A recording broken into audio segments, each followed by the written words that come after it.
അടിഭാഗത്ത് പിടിക്കുക. എന്നിട്ട് തീയിലേക്ക് അടിക്കുക.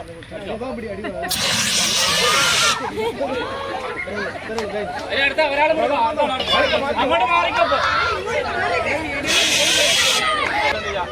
അടിഭാഗം സപ്പോർട്ട് അടി സപ്പോർട്ട് ചെയ്യും.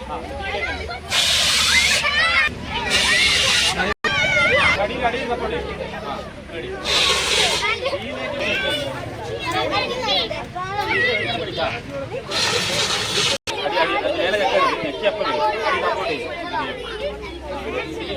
നല്ല ഈ സാധനം തീയിലേക്ക് കുട്ടികളെ അത്ര പൊടിയാ.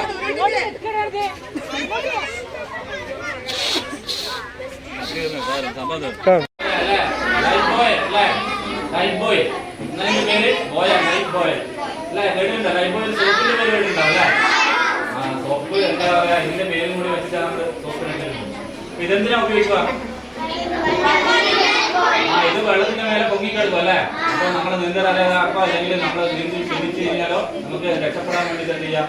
ചിലപ്പോൾ വെള്ളത്തിലേക്ക് മുങ്ങുന്നവർക്ക് ഇത് ഇട്ട് കൊടുക്കും. അപ്പൊ ഇത് പിടിച്ച് നിൽക്കാൻ പറ്റും. ആരെങ്കിലും രക്ഷാപ്രവർത്തകർ വരുന്നത് വരെ എന്താ ചെയ്യാം? ഇത് പിടിച്ച് ഇന്ന് രക്ഷപ്പെടാം. ഓക്കെ അല്ലേ? ഇതെല്ലാവരും കണ്ടില്ലേ?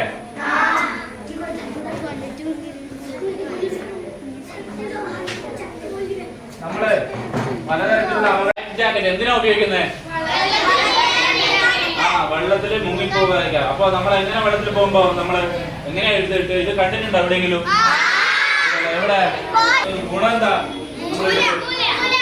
ഒരാൾക്ക് ഇട്ട് കൊടുത്തു കഴിഞ്ഞാൽ നമ്മൾ അഥവാ ബോട്ട് മറിഞ്ഞിട്ടോ അല്ലെങ്കിൽ എന്തെങ്കിലും കാരണവശാൽ നമ്മൾ വെള്ളത്തിൽ പോയി കഴിഞ്ഞാല് നമ്മളാള് മുങ്ങാതെ രക്ഷപ്പെടും അല്ലെ? അതിനുവേണ്ടി വെള്ളത്തിൽ പൊങ്ങിക്കിടക്കും. അപ്പൊ ഒരാളോ ഒന്ന് രണ്ടാളോ ഇതെങ്ങനെ ഇടുമെന്ന് നോക്കാം നമുക്ക്. വാ വാ ഇങ്ങോട്ട് വാ. ഇത് ലൈഫ് ജാക്കറ്റ് എങ്ങനെ ഇടണം? നമ്മൾ വെറുതെ ഇട്ടാൽ പോരാ അല്ലെ? അപ്പൊ എന്ത് ചെയ്യണോ? വലിയ ജാക്കറ്റ് ഇങ്ങനെ ഇട്ടാലും മാത്രം മതിയോ? പോരാ. അതിന്റെ എന്ത് ചെയ്യണം? സ്ട്രാപ്പ്, എല്ലാ സ്ട്രാപ്പും എന്ത് ചെയ്യണം? നല്ല രീതിയിൽ വലിച്ച് ടൈറ്റ് ആക്കണം. അല്ലെങ്കിൽ നമ്മൾ വെള്ളത്തിലേക്ക് തെറിച്ചു പോകുമ്പോൾ എന്ത് ചെയ്യും? അത് ഊരി മേലോട്ട് പോയി പോകും അല്ലെ? അപ്പൊ ഇത് നല്ലവണ്ണം വലിച്ച് ടൈറ്റ് ചെയ്യണം കേട്ടോ. വലിച്ചിട്ട് എല്ലാ സ്ട്രാപ്പും ഇതിന് സിബ് ഉണ്ടാവും. ആ സിബ് ഇടണം. ഇത് കയ്യെങ്കിൽ ഇത് ഇവിടെ കെട്ടി വെക്കണം. അപ്പൊ ഇങ്ങനെ ഇട്ട് കഴിഞ്ഞാൽ നമ്മൾ അഥവാ എന്തെങ്കിലും കാരണവശാൽ വെള്ളത്തിൽ പോയാലും നമ്മൾ രക്ഷപ്പെടും. വെള്ളത്തിന് മേലെ പൊങ്ങിക്കിടക്കും അല്ലെ? അപ്പൊ ബോട്ട് യാത്ര എങ്ങനെയെല്ലാം ചെയ്യുന്ന സമയത്ത് ലൈഫ് ജാക്കറ്റ് നിർബന്ധമായിട്ട് ധരിക്കണം. ബോട്ടിൽ ഇല്ലെങ്കിൽ നിങ്ങൾക്ക് തന്നിട്ടില്ല എങ്കിൽ നിങ്ങൾ ചോദിച്ച് വാങ്ങണം കേട്ടോ. അപ്പൊ വെള്ളത്തിൽ പോകും. അപ്പൊ വേറെ ആർക്കെങ്കിലും ഇട്ട് നോക്കണം.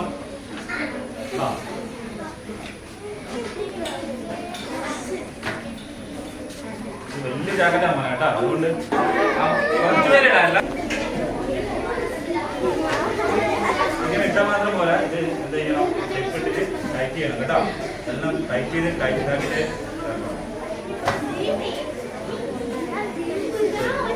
പോരെ.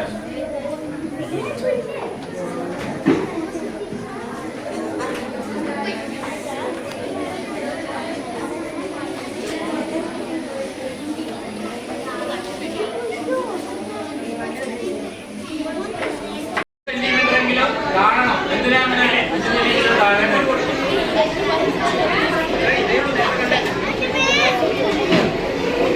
ടീച്ചർമാരെ അവർക്കെങ്കിലും ചെയ്തു നോക്കണമെന്നുണ്ടോ?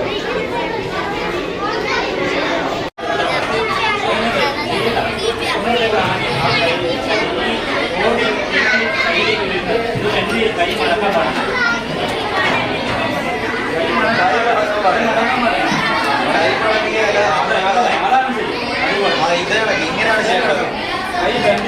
ശരീരഭാരമാണ്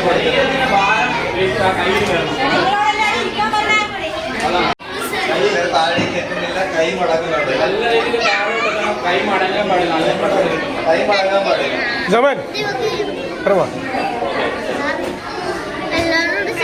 പെൺകുട്ടികൾ ചെയ്യുന്നുണ്ട് ആരെങ്കിലും? ജമൻ ജമൻ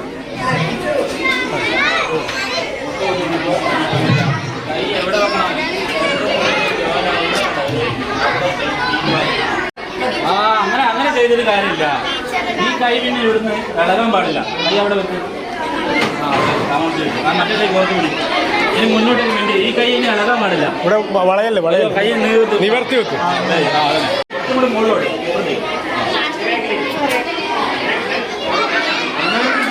കൈ എടുക്കാൻ പാടില്ല. ഇത് ഈ ഭാഗത്ത് മാത്രം ഇത് മാത്രം ഈ ഭാഗം ഇവിടെ ഈ ജോയിന്റ് ഇവിടെ വെക്കും. ഈ കുറച്ചും കൂടി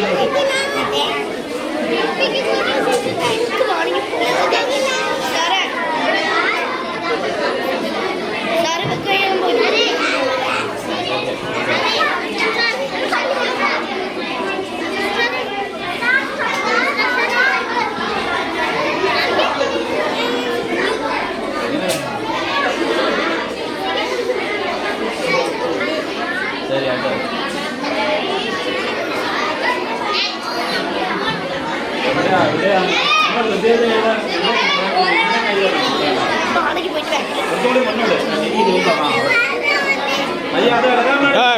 അവിടെ വെച്ചത് ഒന്നും എഴുതാൻ പാടില്ല.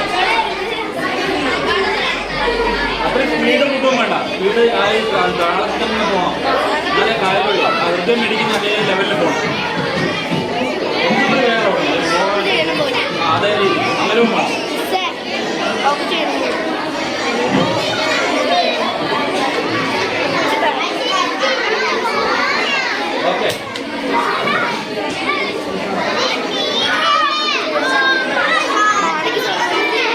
അവിടുന്ന് വെച്ച് കഴിഞ്ഞാൽ മുന്നോട്ടേക്ക് പോവാം.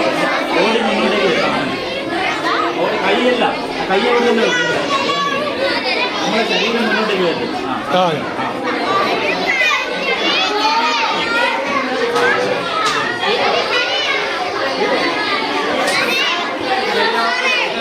ഒരാളെ എങ്ങനെ കൊണ്ടുപോവാ? ഇതുപോലെ വിളിച്ചിട്ട്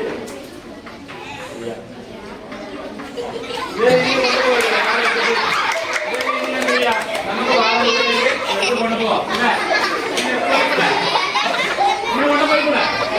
അത് കൊണ്ടുപോകുമ്പോൾ ഇതേപോലെ കൊണ്ടുപോവാം.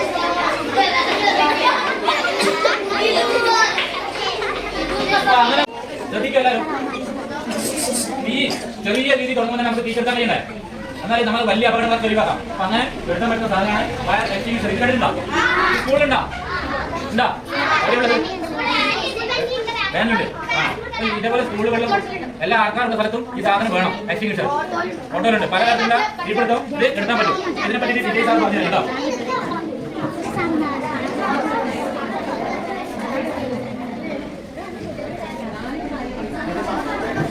ഇങ്ങനെ സാധനങ്ങൾ കണ്ടിട്ടുണ്ടെന്നല്ലേ പറഞ്ഞത് അല്ലേ?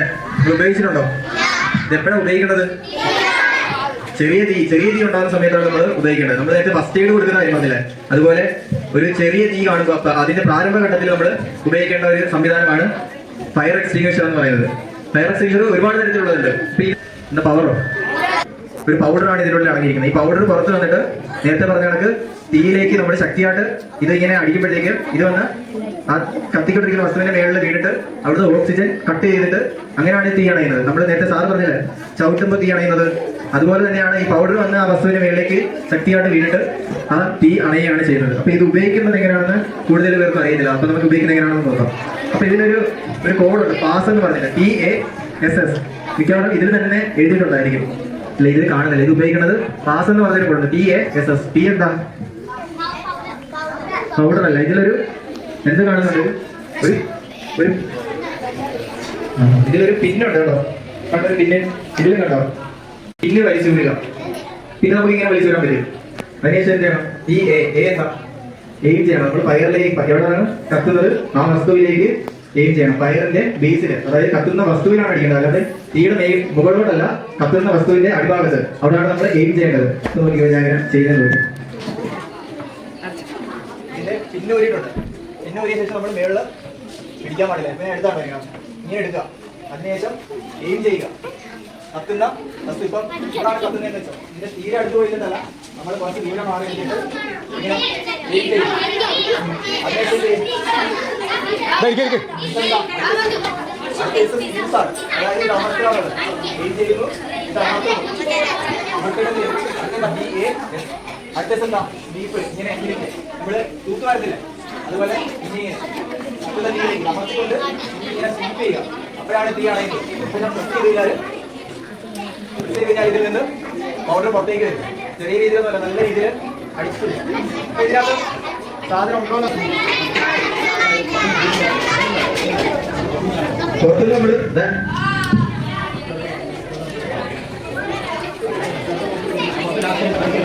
ഈ ചെറുതുണ്ടോ, ഇത് ഡ്രൈ കെമിക്കൽ പൗഡർ തന്നെയാണ് ഇതിന്റെ ഉള്ളിലുള്ളത്. അപ്പം ഇത് നമ്മൾ പുറത്ത് നിന്നിട്ട് പിന്നെ ഇതിൽ ABC എഴുതിയിട്ടുണ്ടോ? ABC സംസാരിക്കണം.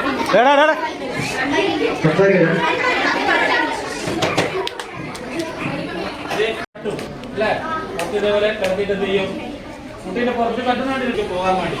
അപ്പൊ കിടന്ന രീതിയിൽ തന്നെ കുട്ടിക്ക് രാത്രിയൊക്കെ ആണെങ്കിൽ എന്ത് ചെയ്യും, അമ്മമാർ കിടന്ന എടുത്ത് തന്നെ കുട്ടിക്ക് പാല് കൊടുക്കും അല്ലേ.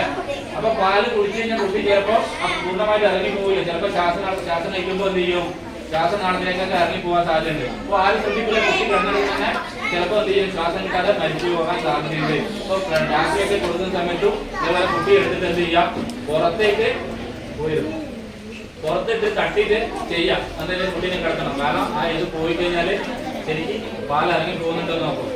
അപ്പൊ ചെറിയ കുട്ടികളൊക്കെ മിഠായിയോ അതുപോലെ നാണയങ്ങളൊക്കെ വായിലിട്ടിടാനല്ലേ ചെറിയ കുട്ടികൾ. അപ്പൊ ചെറിയ കുട്ടിയൊക്കെ വന്നു കഴിഞ്ഞാൽ നമ്മളെങ്ങനെ ചെയ്യാം? അപ്പൊ കുട്ടികൾ എന്തെങ്കിലും എടുത്തിട്ട് വായിലിട്ട് ശ്വാസം കിട്ടാത്ത ഒരു അവസ്ഥ ഇതുപോലെ കണ്ടു കഴിഞ്ഞാൽ കുട്ടി കഴുത്തിന് പിടിക്കുന്നില്ല, കുട്ടി എന്താ കണ്ണ് നിർത്തിയിട്ടുണ്ടാവും, ശ്വാസം കിട്ടാത്ത ഒരു അവസ്ഥയുണ്ട്. അപ്പൊ തന്നെ നമ്മൾ എന്ത് ചെയ്യാം, കുട്ടിയെ എടുത്തിട്ട്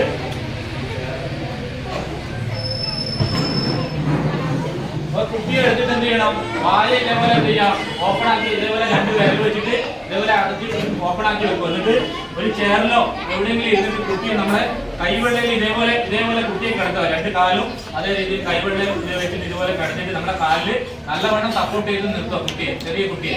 എന്നിട്ട് ആ കുട്ടി വരച്ച് താഴെ വീഴരുത്. അപ്പൊ നല്ല രീതിയിൽ ഇതേപോലെ വായു ഓപ്പൺ ആക്കി പിടിക്കണം.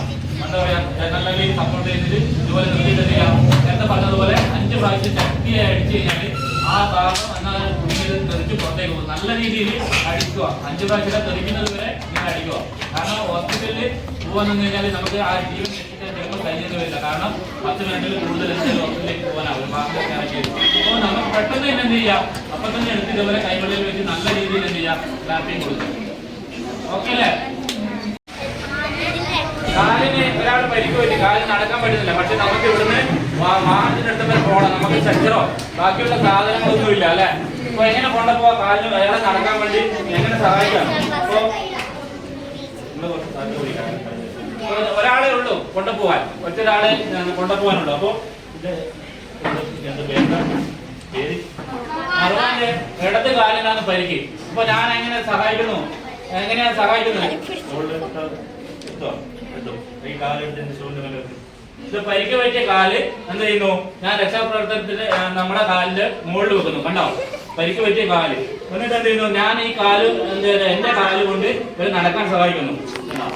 മറ്റേ കാലത്ത് ഇതേപോലെ എന്ത് ചെയ്യാം, നമുക്ക് പരിക്ക് പറ്റിയ കാല് അനക്കാതെ നടത്തി കൊണ്ടുപോയിക്കൂടെ അല്ലേ? അങ്ങനെ കൊണ്ടുപോവാം. ഇനി 2 പേരുണ്ടെങ്കിലോ, 2 കാലിന് പരിക്ക് പറ്റി, ഇദ്ദേഹത്തിന് പരിക്ക് പറ്റിയത്. അപ്പൊ 2 കാലിന് പരിക്ക് പറ്റിയ കാണാം. ഇപ്പൊ എന്ത് ചെയ്യും, കാല് എന്റെ മുകളിൽ വെക്കും. എന്റെ മുകളിലല്ല, എന്റെ കാലിന്റെ മുകളിൽ. ഇത് കൈ ഇതേപോലെ, പിന്നെ ഈ കാലം ഇപ്പുറത്തെ കാലിൽ. എന്നിട്ട് എന്ത് ചെയ്യും, ഈ കൈ എടുത്തിട്ട് ഇതുപോലെ നിങ്ങളെ എവിടെ പിടിക്കണം, നിങ്ങൾ ഇവിടെ പറയും ഇവിടെ പിടിക്കും. എന്നിട്ട് എന്ത് ചെയ്യാം, 2 കാലങ്ങൾ നടക്കാൻ സഹായിക്കും.